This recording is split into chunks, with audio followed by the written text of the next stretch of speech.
कढ़ाई का काम करने से डस्ट उड़ती है और वो सीधी मुंह से होकर फेफड़ों में जाती है और फेफड़ों में जम जाती है और जिससे ये सिलिकोसिस बीमारी होती है।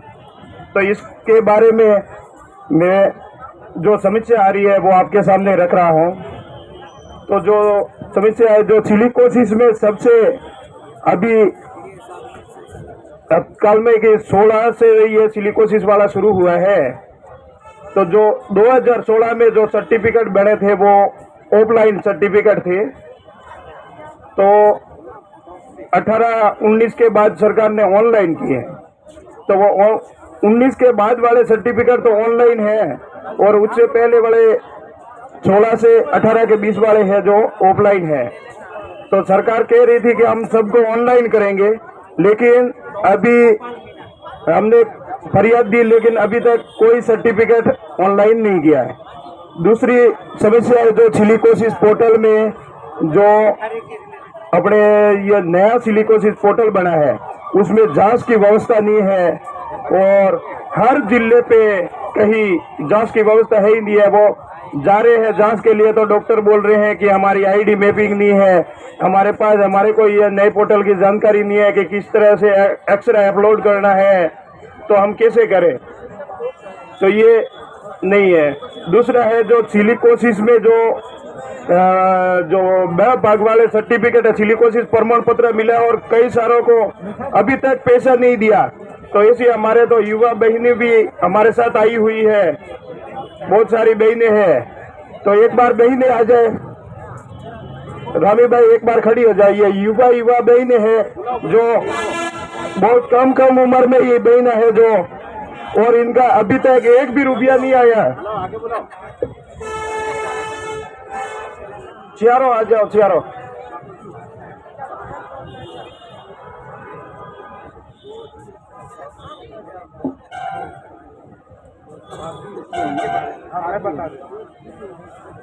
नसीब भाई, ये बात आपको समझनी है। ये जो बहनें आके खड़ी हुई ना, आओ तो सही। कितने बच्चे हैं? 5 बच्चे। पति की मृत्यु कब हुई? पति को गुजरे हुए कितने टाइम हुए? 3 साल पहले। पति कहीं काम करेगा? पत्थर कढ़ाई। पत्थर कढ़ाई। और गुजरे में कितना टाइम हो गया? 3 साल। 3 साल। बच्चे कितने हैं? 5। इस बच्ची को देखो आप, 5 बच्चे हैं। पति 3 साल पहले मर गया। और क्यों मरा? पत्थर कढ़ाई में। ये जो पत्थर को खिसते हैं, मकान बनते हैं, आप और हम सब दोषी है, क्योंकि ये इनके पति जो काम करते हैं उससे हमारा मकान भी बनता है।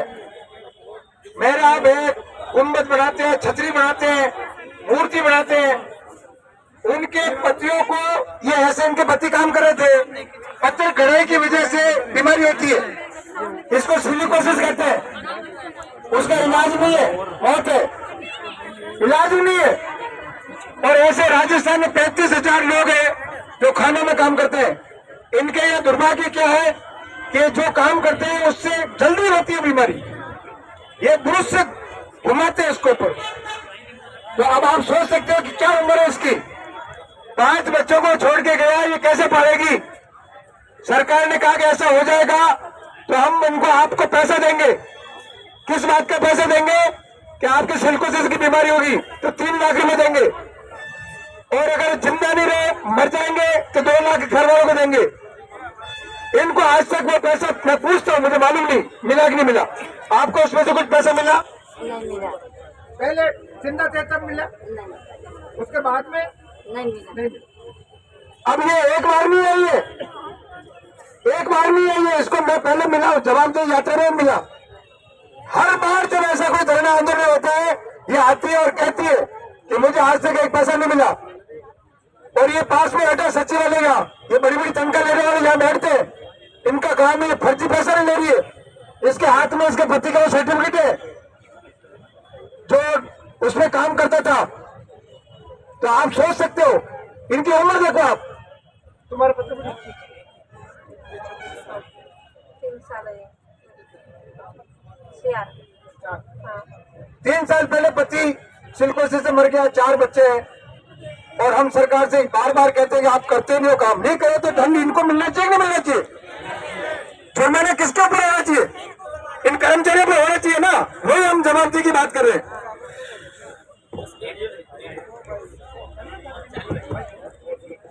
बस जो शंकर जी ने कहा वही है कि जैसे ये बहन है डूंगरपुर से आई है, इनके पति को बीमारी थी, प्रमाण पत्र दिया, जीते जी सरकार ने मदद नहीं दी। नियम है कि आप महीने में 15 दिन में ये पैसा इनके खाते में पहुंचाएंगे। जीते जी ये पैसा नहीं पहुंचाया और इनके आवेदन को खारिज कर दिया। मरने के बाद इनके वो उसके अंदर कंप्यूटर में ऐसा सिस्टम लगाया कि ये मृत्यु सहायता का आवेदन भी नहीं कर पा रही है। इनकी उम्र मात्र 26 साल है, 2 बच्चे हैं इनके सामने यहाँ पे आकर के। तो ये सरकार की जिम्मेदारी बनती है कि नहीं बनती है? ये काम नहीं करने वालों की तनख्वाह तो बराबर चालू थी।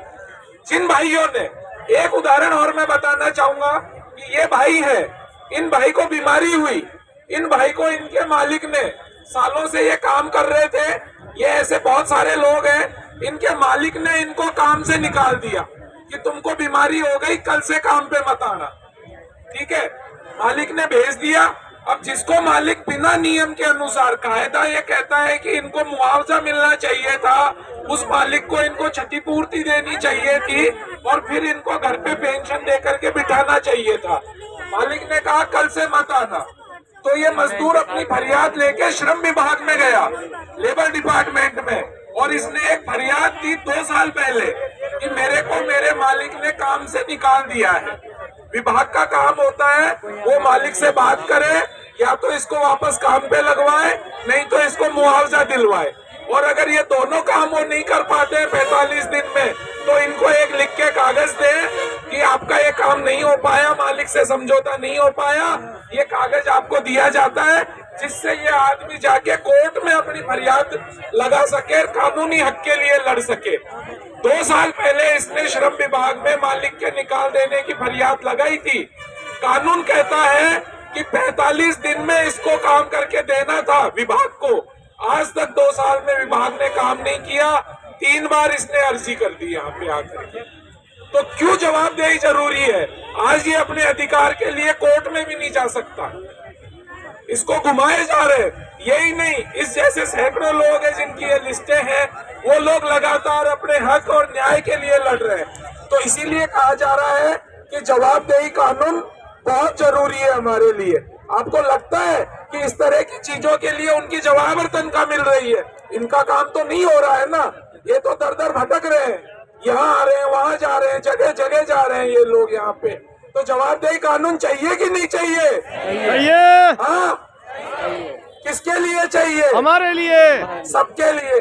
जो काम कर रहे हैं, जो खानों में काम कर रहे हैं, पत्थर गढ़ाई में काम कर रहे हैं, जवाबदेही कानून उनके लिए चाहिए। तो काम करने वालों को क्या चाहिए? तो किसका सवाल है ये कानून? काम करने वालों का सवाल है। जवाब दो, जवाब दो। काम करने वालों का सवाल है। जवाब दो, जवाब दो। काम करने वालों का सवाल है। जवाब दो, जवाब दो। हर बीमार का सवाल है। जवाब दो, जवाब दो। हर बीमार का सवाल है। जवाब दो, जवाब दो। हर मरे हुए का सवाल है। जवाब दो, जवाब दो। हर मरे हुए का सवाल है। जवाब दो, जवाब दो। आज ये मर गए, लेकिन इनका भी सवाल है। जब तक इनका काम नहीं होगा, इनके सवाल भी है। धन्यवाद। तो अभी इनके साथ साथ एक ऐसे है जो भाई है, ये सिलिकोसिस पीड़ित था और सरकार को इनके पैसे जमा करवाने थे इनके खाते में, लेकिन सभी डॉक्यूमेंट सही होने के बावजूद भी इनके ई मित्र वाले या किसी ने दलाल ने दूसरे के खाते में ही जमा कर दिया और इनको 1 रुपया नहीं मिला। इनको मिलना था सर्टिफिकेट, सब इनका है, इनको नहीं मिलना था और दूसरे दलाल ने फिर से 3 लाख उठा के ले लिए। इसको मिलने थे वो दूसरे ने उठा के ले लिए। और इनकी हमने जांच की तो वो हनुमान सैनी करके बता रहा है और ये 4 जनवरी को उनके खाते में गए हैं और इनकी भी फरियाद हमने दी है, लेकिन अभी कोई हुआ नहीं है। और ऐसे हमारे बहुत सारे केस है, हमने यहाँ सचिवालय में और हर जगह दिए हैं, लेकिन अभी तक उनमें से कोई सॉल्यूशन नहीं हुआ है। तो जवाबदेही कानून इसलिए जरूरी है, तो जवाबदेही कानून पास करो, जवाबदेही कानून पास करो, जवाबदेही कानून पास करो, पास तो तुमको करना होगा, पास तो तुमको करना होगा, पास तो तुमको करना होगा। आवाज दो, आवाज दो। धन्यवाद।